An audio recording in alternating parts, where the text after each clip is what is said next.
Buongiorno, benvenuti. Inizio con una notizia che per noi è molto pesante, nel senso che stamattina è mancato il professor Lorenzelli, che è stato presidente di questa accademia fino al 23 e che era nostro presidente emerito, quindi purtroppo per noi abbiamo una perdita notevole.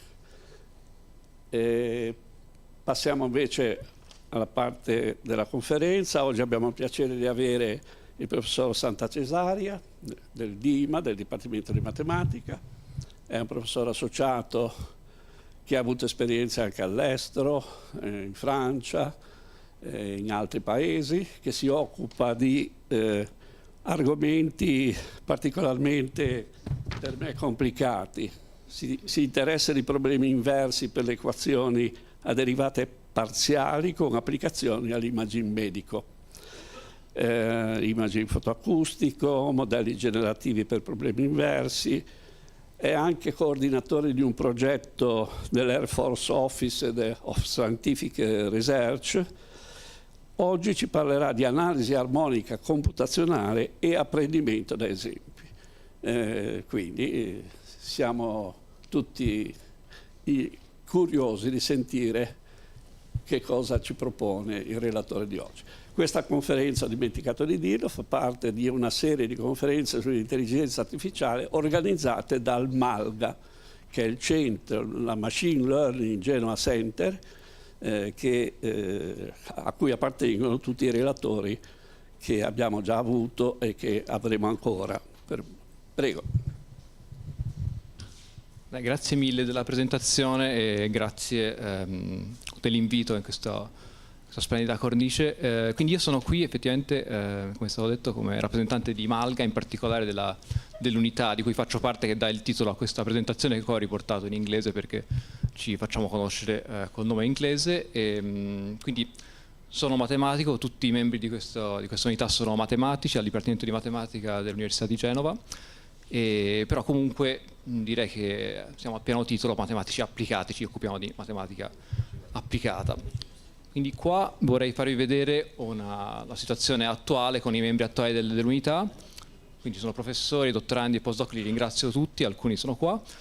Quindi cercherò di parlare di alcune ricerche che abbiamo fatto negli ultimi tempi. Alcuni di loro verranno menzionati più avanti. In generale quasi tutti loro hanno lavorato su argomenti di cui parlerò più tardi, e quindi mi scuso già se non sarò abbastanza rappresentativo.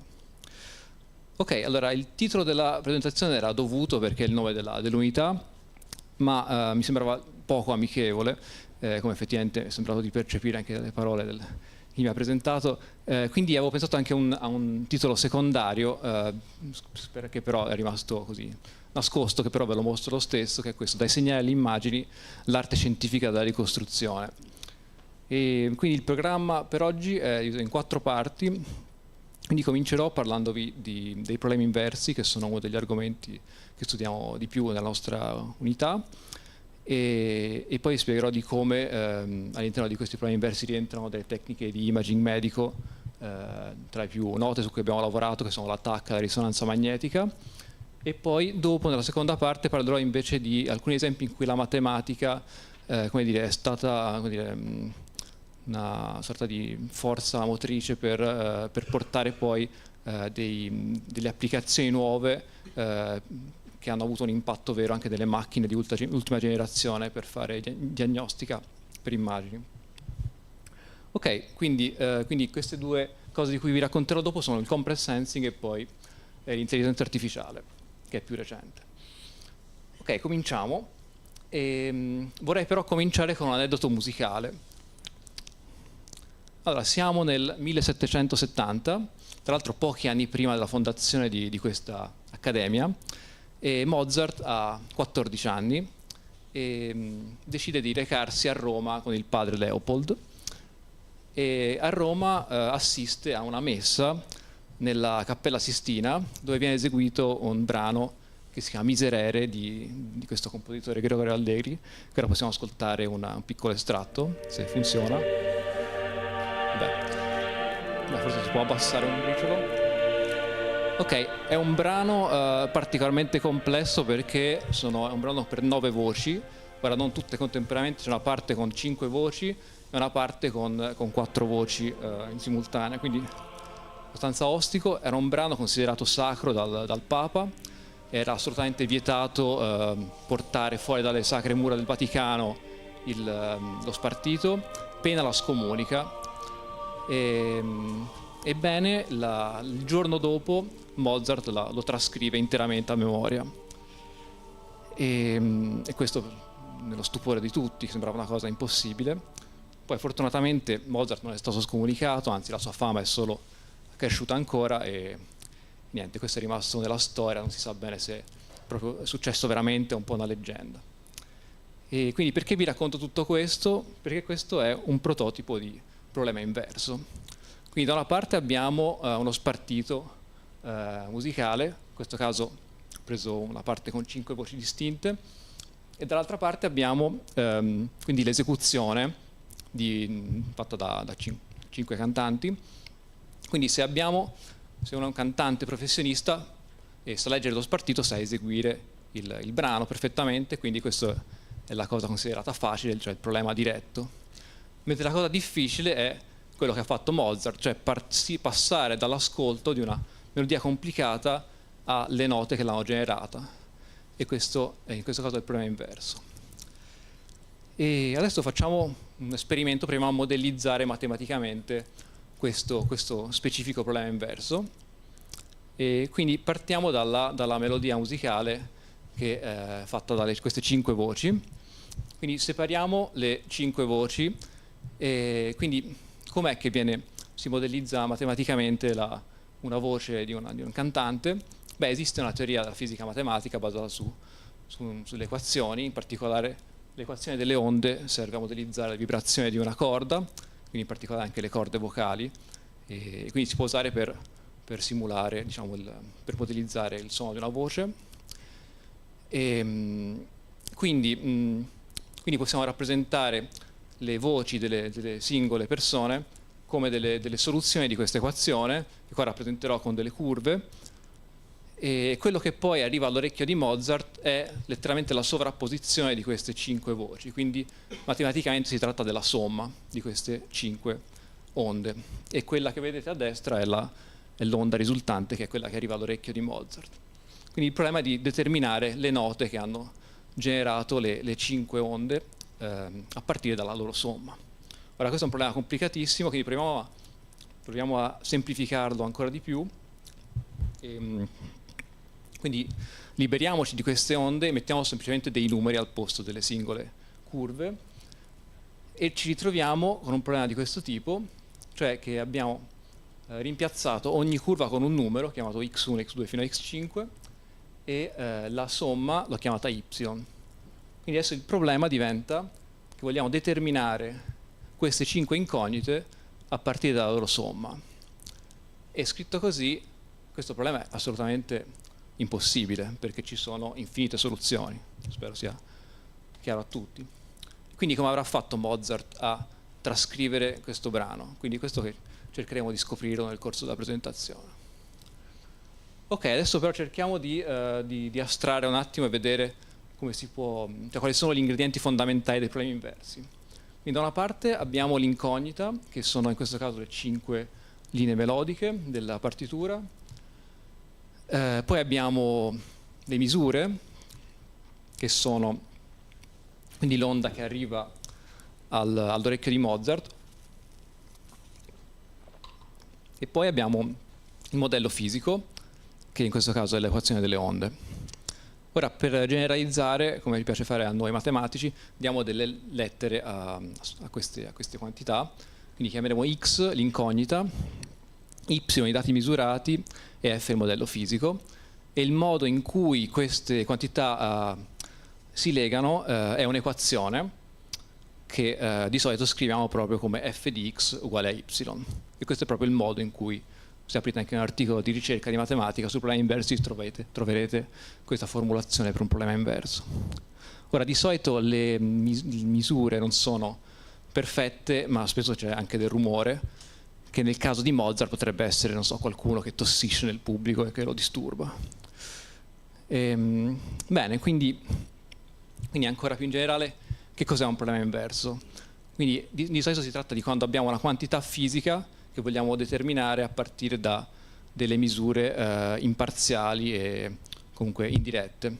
Oppure più in generale cercare di determinare la causa che ha avuto un certo effetto. Quindi detto in questo modo molto generico, in realtà spero sia semplice convincervi che i problemi inversi sono praticamente dappertutto. Cioè possiamo modellizzare in questo modo tantissimi fenomeni, per esempio fenomeni di imaging medico, fenomeni di geofisica, oppure testing dei materiali, o analisi dei segnali, o astrofisica, o remote sensing. Oppure, cioè, anche nella vita quotidiana, quando siete al supermercato e dovete scegliere della frutta e non potete assaggiarla, state in realtà risolvendo un problema inverso. Poi purtroppo non sono a conoscenza di modelli matematici del rapporto tra morbidezza, non so, di un avocado e il suo grado di maturazione, quindi in questa presentazione mi focalizzo su una di queste applicazioni che spero sia di interesse di tutti, che è l'imaging medico.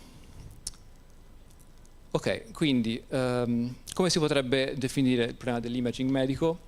Vogliamo vedere qualcosa che è invisibile all'occhio umano. Quindi nel caso dell'ecografia determinare per esempio come sta un feto nel grembo materno. E quindi in questo caso quindi cosa succede?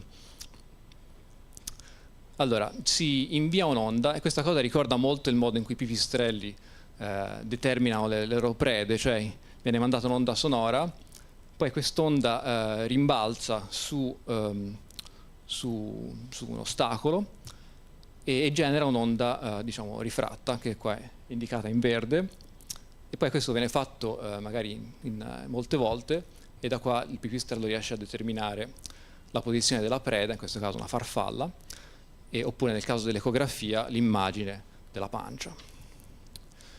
Quindi questo rientra nello schema che abbiamo visto prima dei problemi inversi, in cui abbiamo questi tre ingredienti, cioè da un lato l'incognita, che è la farfalla o la pancia, poi abbiamo un modello fisico, che è quindi l'equazione delle onde, e i dati misurati in questo caso sono quest'onda verde rifratta. E di solito si cerca quindi di invertire questo modello per ritrovare l'incognita. Ok, quindi questo era per dare un esempio sull'ecografia, però non è uno dei modelli su cui abbiamo lavorato nel gruppo, quindi adesso invece vorrei parlare più in dettaglio di altre tecniche di imaging su cui abbiamo lavorato molto. E quindi la prima di queste è la TAC, che è famosissima, la tomografia assiale computerizzata, che è stata sviluppata negli anni 70, insomma, è stata fruttata un premio Nobel nel 79, ed è una tecnica a base di raggi X, quindi non è completamente, diciamo, sicura come altre, ma quindi si tratta di una tecnica di ricostruzione tridimensionale del corpo che viene fatta fetta per fetta. Qua ho rappresentato quindi una fetta di un cervello, che è una immagine in scala di grigi, dove l'intensità del grigio in ogni, diciamo, punto dell'immagine rappresenta quanto quella porzione di corpo assorbe raggi X, e questo può essere usato per fare diagnosi o per distinguere i tessuti. E questo spero sia quindi abbastanza evidente a tutti che è una fetta di cervello. Quello che non è evidente quasi a nessuno è l'immagine a destra, che ho chiamato Y, e questa in realtà è sostanzialmente quello che che misura la macchina di una TAC. Esiste anche qua un modello fisico che lega, un modello matematico che lega X e Y, che si chiama trasformata di Radon, che tra l'altro è stata studiata molto prima dell'invenzione della TAC, quindi per motivi puramente teorici. Quindi in realtà la cosa comoda è che già esisteva una teoria. Evito accuratamente di scrivere delle formule su questa trasformata, ma cerco di farvi capire come, cioè quello che fa una macchina della TAC, mostrandovi dei video. Ok, il primo video è un singolo raggio X che attraversa il cervello che abbiamo visto prima. Quindi il raggio è la linea rossa o arancione in basso, e la curva gialla che vedete in alto invece è, diciamo, l'intensità del raggio che cambia mentre attraversa il cervello. E quello che vede la macchina non è l'intera curva gialla, ma conosce l'intensità di inizio e l'intensità di uscita, perché conosce l'intensità diciamo, di un cannoncino di uscita e poi c'è un sensore dall'altra parte. E questa differenza si può modellizzare matematicamente come integrale. E questa cosa si può poi ripetere per tutti i raggi X paralleli a una certa direzione data, come si vede qua. Quindi qua abbiamo una famiglia di raggi X che stanno attraversando il cervello, tutti paralleli, e la curva che vedete comparire a destra è bianca, non è più la curva di prima, ma è la curva quindi delle differenze di intensità di entrata e di uscita del raggio. Quindi è questo che effettivamente vede la macchina. Quindi questo già ci dà diverse informazioni, però sono molto parziali. Quello che possiamo fare poi è ruotare tutta la macchina. Infatti dentro alle macchine da TAC c'è un meccanismo rotante ad alta velocità, e quindi si può ripetere questa misura lungo tutti gli angoli possibili. Ed è questo che poi genera l'immagine che abbiamo vista prima, che in gergo tecnico si chiama sinogramma. Ok, quindi tutto questo si può descrivere in modo molto rigoroso con la matematica, e nel caso in cui, quindi no scusate, la cosa che volevo segnalare è che quindi ogni colonna di questa immagine strana a destra rappresenta un singolo angolo a cui stiamo misurando. Quindi se si hanno a disposizione misure su tutti gli angoli, allora esiste una formula per passare dall'immagine a destra, cioè quello che vede la macchina, all'immagine che l'ha generata, cioè l'immagine del cervello, che è una formula di inversione, che anche qua evito di scrivervi, però vi faccio vedere come funziona con un altro video. Quindi in questo video le curve gialle sono estratte, sono le colonne dell'immagine destra della slide precedente, e adesso le stiamo proiettando indietro in questo quadrato per ritrovare alla fine l'immagine del cervello che ha originato. Infatti l'algoritmo si chiama retroproiezione filtrata. Quindi quali sono, diciamo, le principali problematiche della TAC, a parte le radiazioni? Quindi se abbiamo delle misure perfette, l'inversione funziona senza alcun problema, ma di solito non ci sono mai misure perfette, c'è sempre del rumore. E il problema è che la formula, diciamo, di inversione esatta è molto sensibile al rumore. Non so se adesso si vede, aggiungendo poco rumore nelle misure a sinistra, potete vedere che l'immagine a destra rimane abbastanza degradata. Questo applicando la formula senza fare altro. Un altro problema è che in molte applicazioni non si possono misurare tutti gli angoli possibili e immaginabili, e quindi in questo caso è ancora più problematico, perché per esempio se misuriamo solo metà angoli e applichiamo la formula così senza pensarci troppo, la ricostruzione è chiaramente molto deludente, perché ha questi artefatti molto strani. Ok, quindi questo è quello che volevo dirvi finora sulla TAC, e poi vi dirò qualcosa più avanti. Adesso passiamo all'altra tecnica di cui volevo parlarvi, che invece è la risonanza magnetica. Quindi l'imaging a risonanza magnetica è stato, anche questo sviluppato negli anni 70, che questo ha dato un premio Nobel nel 2003, e anche questa è una delle tecniche assolutamente più diffuse e importanti di diagnostica per immagini, cioè in qualsiasi ospedale. A differenza della TAC non ci sono radiazioni, quindi non ha praticamente nessun effetto negativo. Si basa sul principio della risonanza magnetica nucleare, che evito accuratamente di descrivervi, però anche qua ho cercato di mettere da una parte un'immagine di una fetta in un cervello, perché anche questo è un metodo di ricostruzione 3D che permette quindi di vedere poi le immagini fetta per fetta, ma anche se è una immagine a scala di grigi, l'interpretazione medica è molto diversa, quindi cioè si vedono informazioni diverse rispetto all'attack. Invece l'immagine a destra è una sorta di rappresentazione di quello che vede, tra virgolette, la macchina della risonanza. E anche qua esiste un modello matematico approssimativo, ma che funziona piuttosto bene, che lega le due quantità, che in realtà era stato già studiato 100 anni prima, che è la trasformata di Fourier, che tra l'altro era stato introdotto 100 anni prima per studiare cose che non c'entravano niente, come la diffusione del calore. Ok, qua non ho video da mostrarvi perché la cosa è molto più complicata, quindi passo direttamente a parlarvi quali sono i problemi principali di questa tecnica di imaging. Allora, il problema principale della risonanza è che i tempi di acquisizione sono molto lunghi, almeno rispetto anche all'attack, che sono pochi minuti. Questo chiaramente ha un sacco crea un sacco di disagi, di code e di ritardi diagnostici nel prendere decisioni critiche.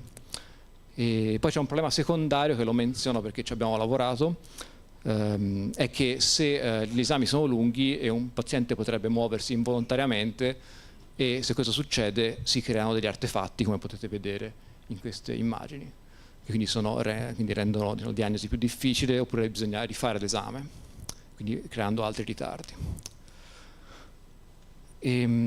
Ok, quindi finora in questa prima parte spero di avervi fatto vedere come la matematica può essere usata per descrivere e comprendere questi fenomeni complessi, questi metodi di imaging. Adesso invece vorrei raccontarvi due esempi in cui la matematica ha portato proprio delle piccole rivoluzioni che hanno poi motivato e ispirato, diciamo, i tecnici, gli sperimentali, gli ingegneri a sviluppare poi nuove macchine, nuovi algoritmi che poi hanno avuto poi un impatto vero e sono andati anche sul mercato. Quindi la prima di cui vorrei parlarvi è questo nome strano, compress sensing, che ha avuto un impatto enorme nella risonanza. Quindi la compress sensing, che in italiano si potrebbe tradurre difficilmente come campionamento compresso, è stata una rivoluzione perché ha portato a una riduzione enorme nei tempi di acquisizione della risonanza, quindi tra il 30 e il 90% di riduzione dei tempi, mantenendo la stessa qualità diagnostica. E qua ho messo delle date in cima per segnalarvi. La prima data sono i primi lavori teorici, quindi fatti da matematici. Nel 2009 invece sono i primi, diciamo, esperimenti fatti in laboratorio, e poi nel 2017 invece quando è stato proprio messa in commercio da, non mi ricordo, Philips o altre aziende che fanno macchinari di risonanza, insomma, era uscito sul mercato dei macchinari basati su tecniche di compress sensing. Quindi per farvi un esempio di quanto sia efficace questa tecnologia, qua un esempio di un esame di risonanza che si chiama angiografia 3D con mezzo di contrasto, in cui si cercano di vedere i vasi sanguigni. A sinistra vedete un'immagine ricostruita con una tecnica standard, ma quindi con tempi di acquisizione molto lunghi, e a destra un'immagine ricostruita usando queste tecniche di compress sensing, ma sfruttando 10 volte meno misure, quindi tempi di acquisizione 10 volte più veloci. Quindi non sono identiche queste immagini, ma a livello diagnostico sono, come dire, abbastanza comparabili. Ok, volevo dare poi dei volti ai matematici che hanno contribuito maggiormente a sviluppare questa teoria, e che metto qua. Sono Emmanuel Candes, Terence Tao e David Donohoe. Terence Tao, tra l'altro, famoso anche perché ha vinto la medaglia Fields del 2006. Tra l'altro i lavori di Tao e Candes sono subito prima della medaglia Fields, ma nella motivazione della medaglia Fields, che vi ricordo è il premio della matematica più importante, non ci sono riferimenti al compress sensing, quindi erano solo come dire, hobby secondario rispetto alle sue ricerche più fondazionali su altri campi della matematica. Tra l'altro tutti e tre lavoravano e lavorano ancora in università californiane. Ok, ora tenterò con grande difficoltà di provare a darvi un'idea matematica di cosa sia il compress sensing. Ok, allora in questa slide vedete questa immagine dove c'è un cono e un piano. Questo piano sta ruotando a caso ed è però vincolato nel vertice di questo cono. E quindi, come potete vedere, ci sono alcune configurazioni del piano in cui il piano affetta il cono e altre in cui no. E quindi la matematica ci dà degli strumenti per calcolare quindi, qual è la probabilità che un piano estratto a caso affetti o no questo cono. E uno può calcolare per esempio le configurazioni in cui il piano non affetta il cono, o quelle totali, e fare una sorta di rapporto come si fa nel calcolo di probabilità. Ok, quindi i teoremi del compress sensing ci dicono che quindi questi calcoli di probabilità di piani che affettano coni sono estremamente legati al problema della ricostruzione di immagini di risonanza magnetica. Cioè che c'è proprio un'equivalenza tra questo problema, diciamo, di probabilità e di geometria con un problema di ricostruzione molto pratico di ricostruzione di immagini di risonanza magnetica. Ora, per scriverlo in modo più preciso, ora qua sotto ho scritto due come dire, teoremi scritti in modo abbastanza in caso particolare, però da una parte a sinistra ce n'è uno nel caso geometrico che non vi leggo, però potete leggerlo a vostro rischio e pericolo, e a destra c'è l'equivalente nel caso della ricostruzione di immagini di risonanza. E vorrei quindi concentrarmi su quello lì che ha un impatto più pratico, per cercare di capire perché è interessante. Quindi zoomiamolo, quello a destra. Quindi qua ho scritto che per ricostruire un'immagine 1000 pixel per 1000, quindi 1 milione di pixel, bastano 100.000 misure. E quindi perché questa cosa deve sorprenderci? Perché di solito se noi abbiamo un'immagine con 1 milione di pixel ci servono 1 milione di numeri per rappresentarli, mentre qua stiamo dicendo che ce ne bastano 10 volte meno, che è abbastanza impressionante. Quindi è da qui che viene fuori questo fattore di accelerazione nella risonanza, cioè che la teoria ci dice che possiamo ricostruire un'immagine ad altissima risoluzione con molte meno misure. E se ripensiamo all'esempio di Mozart all'inizio, lì avevamo 5 incognite e una misura, quindi avevamo 5 volte meno misure che incognite, quindi in realtà pure di più di quelle che ho scritto in questo teorema. Quindi è possibile che usando metodi di compress sensing si possa trascrivere il miserere di Allegri, però dubito che Mozart si sia messo a affettare coni dentro la Cappella Sistina, non so.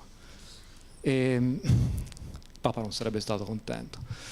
Ok, quindi c'è una parte di questa frase che ho accuratamente ignorato, che però per onestà intellettuale ho dovuto scrivere, cioè questa qua, che questa immagine ha 10.000 coefficienti wavelet diversi da 0. E cercherò di dirvi un'idea di cosa significa nelle prossime 2 slide. Ok, cosa sono le wavelet? Allora, è un termine che viene in realtà dal francese ondelet, in italiano dovremmo dire ondine. Qua quindi sono delle funzioni speciali, qua ve ne faccio vedere alcune. Allora, la proprietà matematica più importante è che si possono combinare in modo molto furbo per approssimare dei segnali, una classe di segnali molto ampie. E questo si può poi estendere non solo per segnali di tipo audio, come possiamo vedere qua, ma anche per segnali di tipo immagine, estendendolo in dimensione 2. Quindi, e la cosa interessante è che sono particolarmente utili per rappresentare segnali che vengono per esempio dalla risonanza magnetica. Cioè, ora quindi sono un modo, diciamo, molto più furbo che usare i pixel per rappresentare un'immagine. Quindi ora, per fare un'analogia musicale, per spiegarvi queste 3 immagini, quindi al centro questa immagine è quasi completamente nera, come se fosse uno spartito musicale dove i pixel bianchi sono delle note, mentre invece le immagini a destra e a sinistra sono delle esecuzioni dello spartito che è descritto al centro. Quindi è come se, poi per differenziare ancora di più Quindi i pixel attivati rappresentano le wavelet necessarie per rappresentare le immagini a destra e a sinistra. Quindi è come se, esatto, quindi si possono usare, diciamo, per comprimere dei segnali tipo immagine. Quindi per distinguere, diciamo, invece quella da sinistra da quella da destra, possiamo dire che a sinistra abbiamo un'esecuzione di una sinfonia ascoltata, per esempio, dal vivo al Carlo Felice, mentre invece a destra è quella che ascoltate in cuffia a casa registrata. Ok, però mi fermo qua. Concludo la parte sul compress sensing dicendo che il nostro gruppo comunque ha contribuito anche in questo campo con vari risultati teorici. Molto recentemente siamo riusciti a estendere la teoria del compress sensing nel caso dell'attack, dove però si hanno a disposizione solo misure da pochissimi angoli. E la cosa interessante è che meno angoli si usano, meno radiazioni sono usate nell'esame. E questi comunque sono risultati molto teorici ancora, quindi non sappiamo assolutamente se porteranno poi a sviluppi di macchinari veri. Quindi, ok, questo era sulla parte sul compress sensing. Veniamo all'ultima parte, che è sul recente impatto dell'intelligenza artificiale sui problemi inversi e sul medical imaging.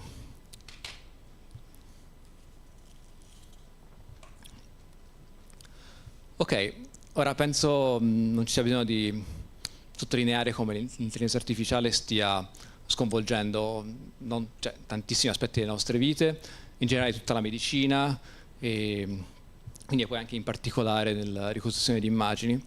Quindi qua era solo per mostrare alcune copertine di riviste generaliste come Nature e Science, e un'attenzione sempre più forte. Allora, nel caso specifico dei problemi inversi, le tecniche di intelligenza artificiale che si usano sono quelle che vengono chiamate machine learning o apprendimento da esempi, dove la differenza rispetto all'approccio classico è che sono delle tecniche che non sono programmate per risolvere uno specifico task, uno specifico obiettivo, ma imparano sono addestrate su un certo set di dati, un dataset. Quindi ripercorriamo quello che abbiamo visto finora. Cioè finora quello di cui vi ho parlato era un modello che abbiamo tre elementi, una misura y, un modello fisico f e una ricostruzione x, e nel paradigma, diciamo, guidato dai dati non abbiamo più una singola misura, abbiamo un dataset, quindi un insieme di dati, potrebbero essere varie cose, ora vi farò degli esempi. Poi il modello non è più necessariamente legato alla fisica, ma è addestrato su questi dati, e poi abbiamo una ricostruzione data dal modello che non necessariamente è legata a quella di prima. Poi possiamo dividere questi approcci guidati dai dati in tre classi. Una è quella dei modelli generativi, in cui il modello è addestrato unicamente su dataset di input, che potrebbero essere immagini di risonanza normali, oppure nel caso dell'analogia musicale di prima potrebbe essere tutte gli spartiti, delle sinfonie di Beethoven. E a questo punto il modello potrebbe darci come output una nuova sinfonia, quindi ogni tanto si leggono questi articoli, è stata scritta la 10ª sinfonia di Beethoven. Vabbè, non voglio commentare di più. Comunque secondo me questa cosa ha una sua utilità, ha un suo interesse nel campo dell'imaging medico. Un altro approccio, forse uno dei più conosciuti, è l'approccio supervisionato, in cui il dataset è fatto da coppie di input e output.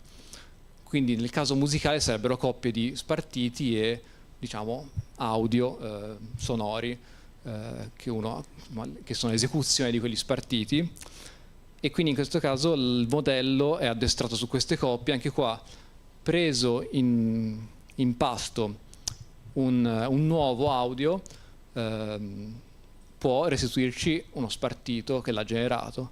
Quindi onestamente penso che, se vogliamo dire come Mozart è riuscito a risolvere questo problema della trascrizione, secondo me, come dire, ha usato un approccio di questo tipo. Cioè lui aveva una conoscenza mostruosa della musica e chiaramente non aveva idea della fisica, dell'equazione delle onde, ma semplicemente la sua esperienza e la sua memoria anche hanno permesso questa cosa. Ok, c'è un ultimo approccio che è un po' il più misterioso, che lo chiamo non supervisionato, in cui non si hanno input ma si hanno solo misure, spesso sporche, però questa è una cosa molto attiva nel campo della ricerca e ne parlerò alla fine, se ho tempo. Comunque, come al solito, l'obiettivo di tutti questi approcci è ridurre i tempi di acquisizione ancora di più delle radiazioni e migliorare sempre di più la qualità della ricostruzione e la risoluzione. Ok, vediamo rapidamente questi 3 approcci. Quindi perché è interessante studiare questi modelli generativi? Allora, l'idea è che a seconda del problema che vogliamo risolvere non tutte le immagini ci interessano, però il modello fisico è completamente agnostico rispetto al contesto. Cioè, ora qua vi faccio vedere un insieme di immagini abbastanza a caso. Tra queste immagini c'è un quadro di Van Gogh. Nessuno ci vieta di mettere un quadro di Van Gogh dentro una macchina per fare tac, però magari non in una che finisce in un ospedale, magari in una che finisce in un laboratorio di restauro. E quindi, nel senso, se vogliamo un algoritmo che restituisce immagini di TAC, possiamo tranquillamente, del corpo umano, possiamo tranquillamente scartare la maggior parte di queste immagini, e se ci focalizziamo ancora di più solo sul cervello, ce ne restano ancora di meno. Quindi questi modelli sono interessanti per restringere, diciamo, la ricerca degli algoritmi e vincolarli a darci come output solo immagini di un certo tipo. E questo l'abbiamo fatto per la risonanza magnetica, in cui abbiamo addestrato un algoritmo che generava immagini di risonanza del cervello senza alcun problema, e l'abbiamo applicato a questo problema che ho menzionato prima, cioè quello della correzione degli artefatti da movimento involontario. E il problema principale di questa cosa è che non esiste, cioè non c'è un modello fisico particolarmente affidabile dei movimenti involontari dei pazienti. Quindi questi approcci basati sui dati sono particolarmente promettenti. Quindi qua vedete 3 immagini. A sinistra l'immagine di un paziente che si è mosso, al centro la ricostruzione del nostro metodo, a destra lo stesso paziente che ha rifatto l'esame senza muoversi. Quindi si vede che qualcosa rimane, ma si riesce a avere un certo miglioramento. E questo è stato fatto in collaborazione con l'azienda Esaote, che produce macchinari di risonanza. Ok, vediamo adesso un esempio di approccio supervisionato, che è quello in realtà che dà risultati più spettacolari, perché si hanno molti più dati. Quindi torniamo al problema che abbiamo visto già prima della TAC con gli angoli limitati. Quindi vi ricordo, se abbiamo tutti i dati la ricostruzione è perfetta, se invece togliamo degli angoli e usiamo la formula, diciamo, esatta, la ricostruzione è abbastanza penosa. Quindi in un lavoro che non abbiamo fatto noi, ma ci tenevo a menzionare, viene fatta questa cosa in cui a sinistra vediamo un'incognita come dovrebbe essere ricostruita perfettamente, e al centro la ricostruzione a partire da questi dati con angoli limitati, ma usando l'algoritmo classico, che è abbastanza terribile, e invece usando queste tecniche supervisionate si riesce a ricostruire quasi perfettamente l'incognita di sinistra. Quindi queste tecniche sono impressionanti, ma la limitazione principale è che dobbiamo avere coppie di dati, sia di input che di output, cosa che spesso non è possibile. Un altro esempio impressionante di ricostruzione supervisionata che volevo farvi vedere è questo di una ricostruzione dinamica di risonanza, quindi dove ricostruiamo un video e non solo un'immagine statica. Qua è un video di un battito cardiaco. E allora, se vi ricordate, anche prima abbiamo visto che per ricostruire un'immagine di risonanza singola servivano 20 minuti almeno di misure, quindi per ricostruire un video sembra impossibile. Infatti bisognava fare degli esami lunghissimi, fino a un'ora, e invece con tecniche di machine learning si è riusciti a ricostruire un video di un cuore che batte semplicemente misurandolo proprio per la durata del battito, quindi in tempo reale.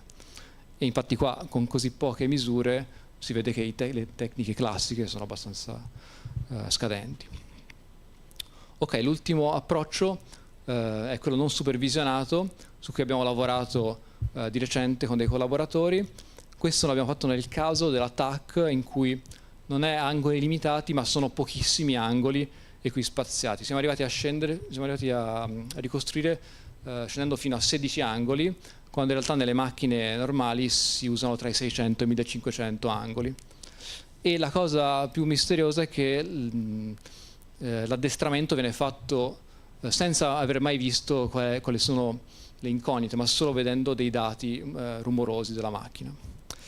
E quindi faccio vedere semplicemente delle immagini per vedere che a sinistra abbiamo, diciamo, la ricostruzione. Questo è un dataset di una noce, quindi non è un cervello, perché almeno non ci sono problemi etici, però ricorda vagamente.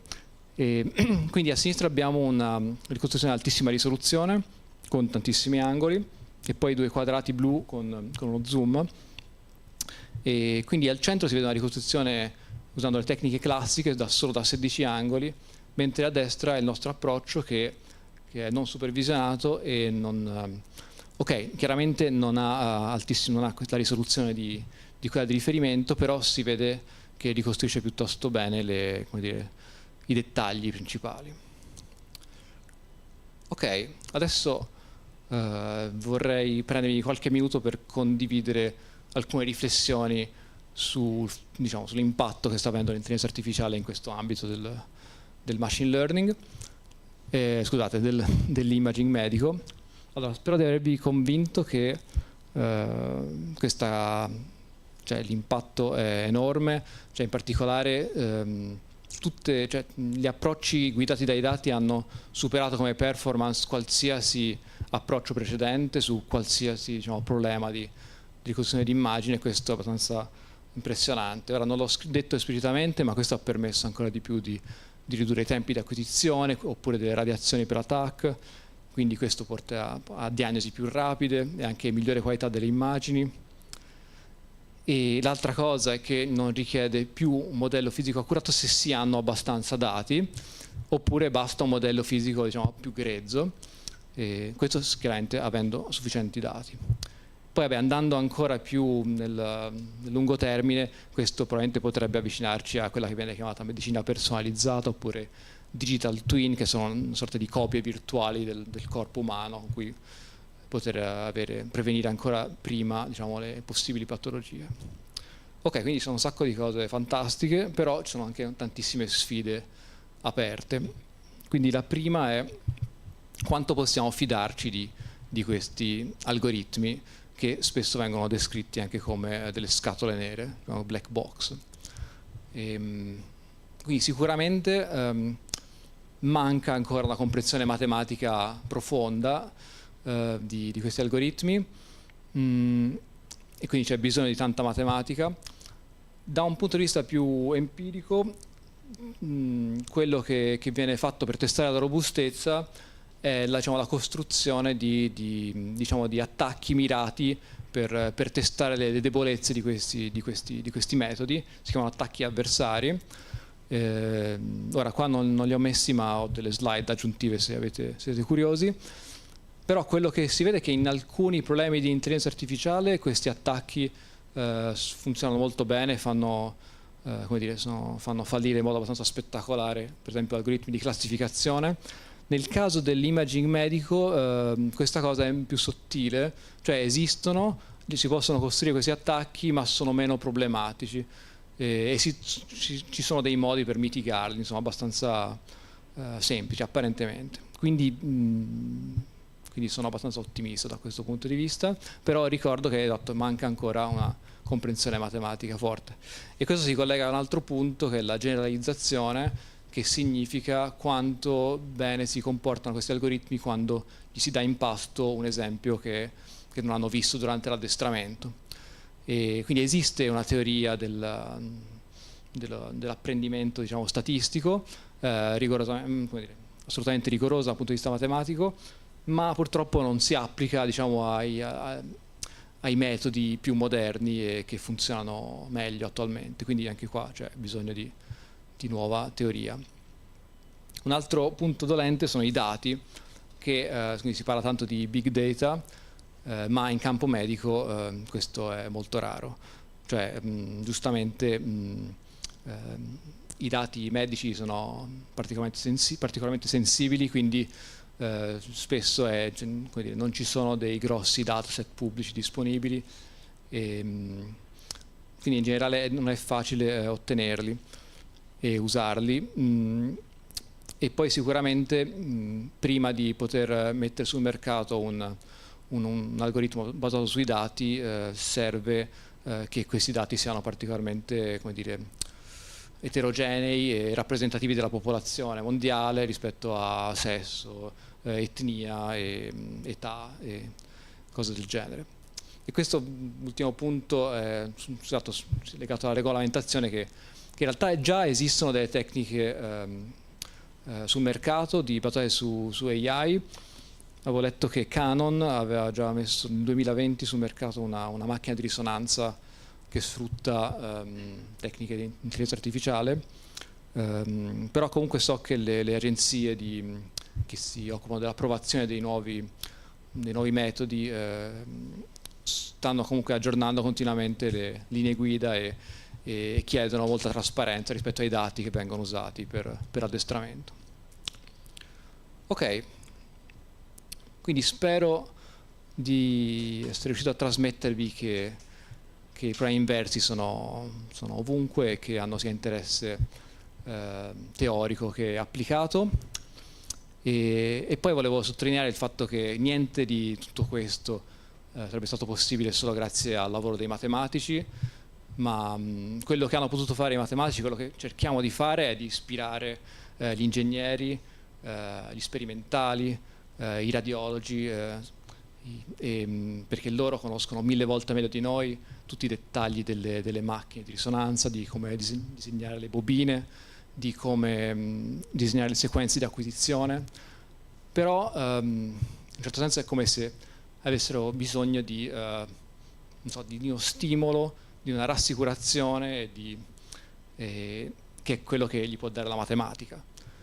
E poi concludo dicendo che in un mondo che è sempre più guidato dai dati c'è ancora più bisogno di matematica e per comprendere sempre meglio i problemi e gli algoritmi.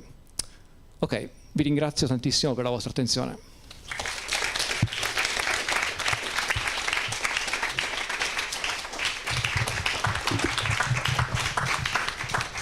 Grazie per questa interessantissima conferenza che mi fa riconciliare un po' con la matematica. Io con la matematica ho un feeling molto debole, molto basso, però devo dire che da quello che lei ci ha fatto vedere, insomma, la matematica e i matematici a qualche cosina servono anche per noi, no? Anche per la salute, per i problemi di sanità. Comunque, a parte queste battute, complimenti per il lavoro, complimenti anche per la chiarezza con cui ha esposto questi dati. Non è facile, credo, soprattutto per un pubblico appunto al mio livello.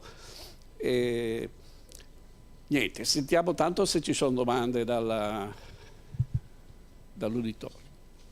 Ci sono domande? È tutto chiaro. Dai. Complimenti, comunque interessante. E perché non sviluppi un po' magari il metodo di Mozart alla rovescia, come secondo te ha potuto fare?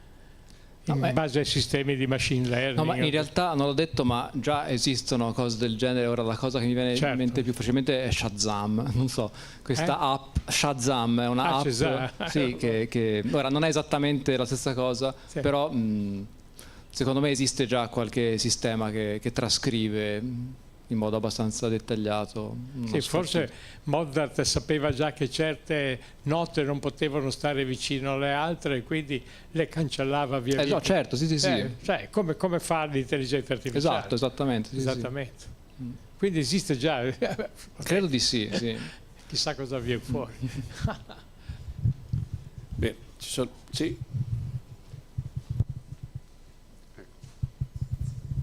Complimenti per l'esposizione. Io sono fuori dal giro di queste cose da una decina d'anni, ma andando molto indietro ho masticato un po' sui problemi inversi. Allora, quindi la spiegazione dell'approccio classico, complimenti, è chiarissima e mi torna perfettamente a me, vecchio pensionato.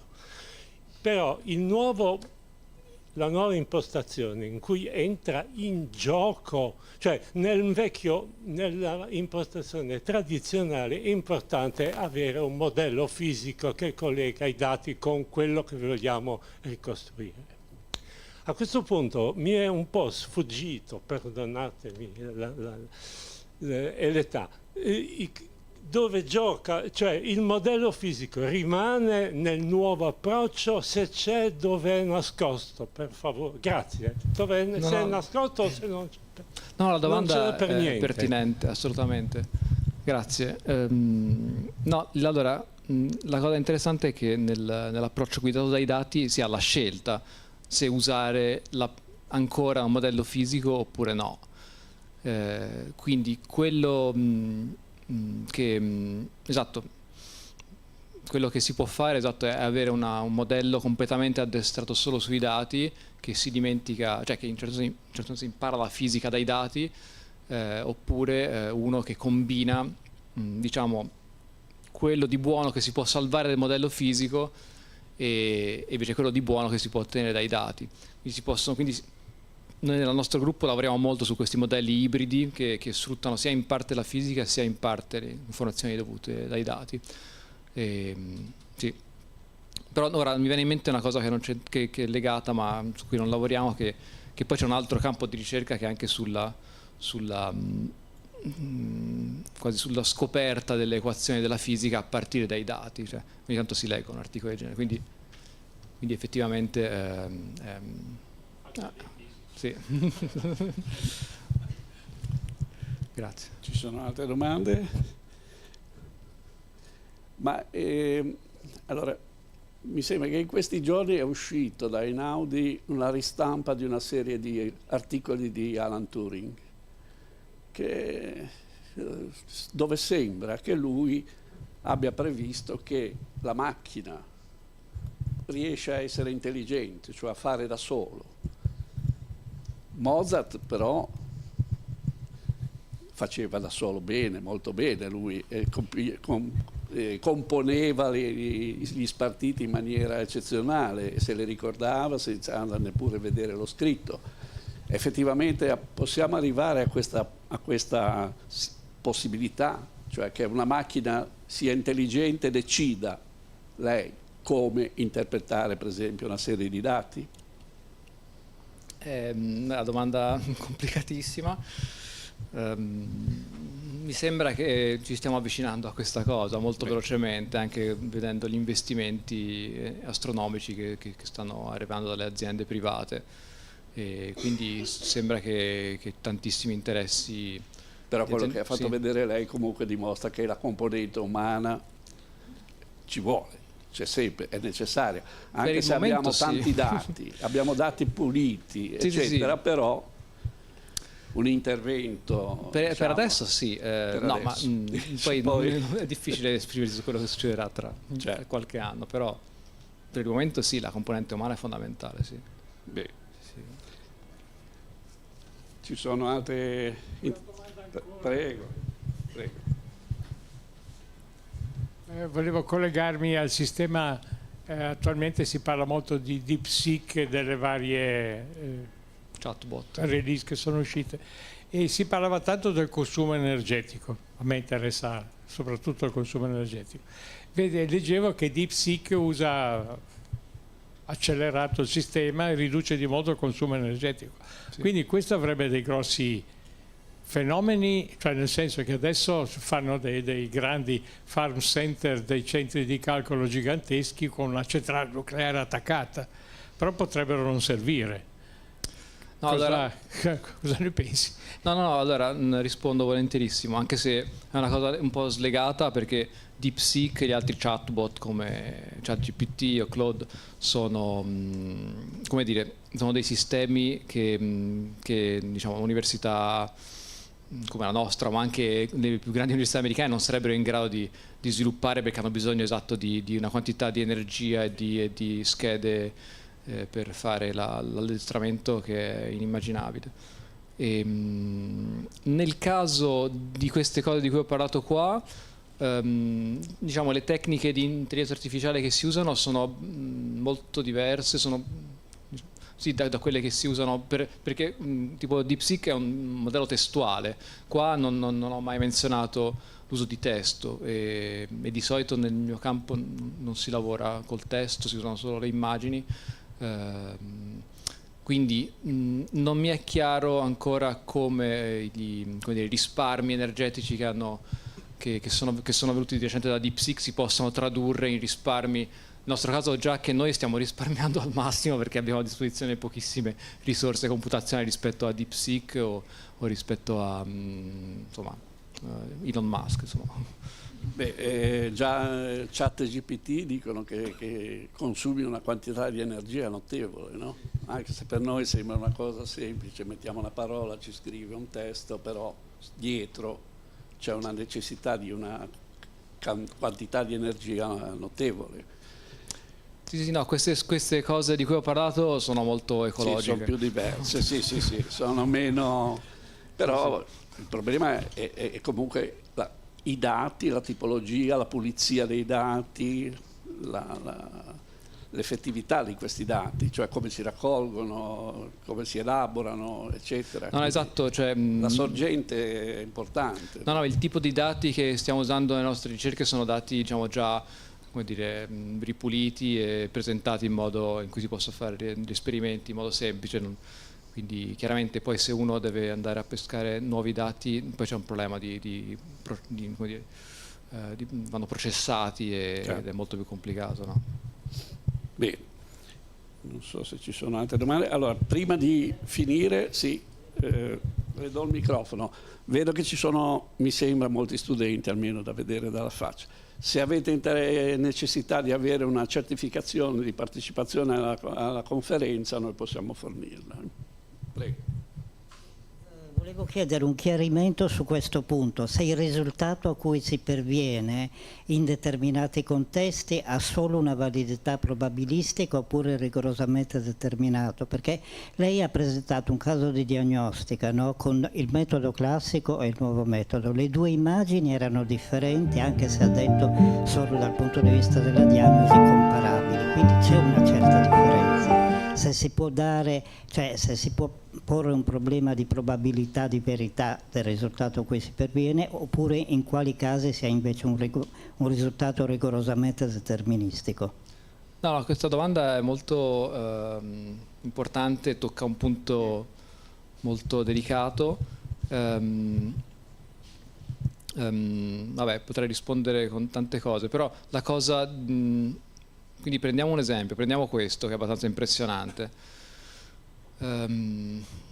Allora, diciamo ci sono due approcci ai problemi inversi, cioè quello diciamo deterministico in cui abbiamo dei dati rumorosi e possiamo dimostrare dei teoremi che ci dicono che la ricostruzione avrà un errore che è controllato da una certa stima. E poi c'è un approccio più statistico che invece ci può caratterizzare qual è l'incertezza proprio sul valore della ricostruzione pixel per pixel. Ora, quindi in questo caso, che è uno dei primi diciamo, lavori in cui si usano queste tecniche supervisionate, l'interesse per esempio era solo di trovare un risultato deterministico senza interessarsi a queste stime dell'incertezza. Però quello su cui si sta lavorando tantissimo negli ultimi 2 o 3 anni è invece provare a inserire delle stime di incertezza anche in queste ricostruzioni guidate dai dati, ed è un tema importantissimo per portare per garantire robustezza nelle ricostruzioni. Sì. Bene. Ci sono altre curiosità? Direi di no. Allora ringraziamo il professor Santa Cesaria per questa sua relazione. Grazie a voi. Ci auguriamo di ospitarla nuovamente in futuro per un'altra conferenza con nuovi risultati, magari con risultati ancora più interessanti. Ricordo semplicemente che lunedì 10 marzo alle 17 ci sarà una conferenza di Filippo Biolay che parlerà di arte e memoria, le pietre d'inciampo a Genova. Grazie a tutti, buonasera.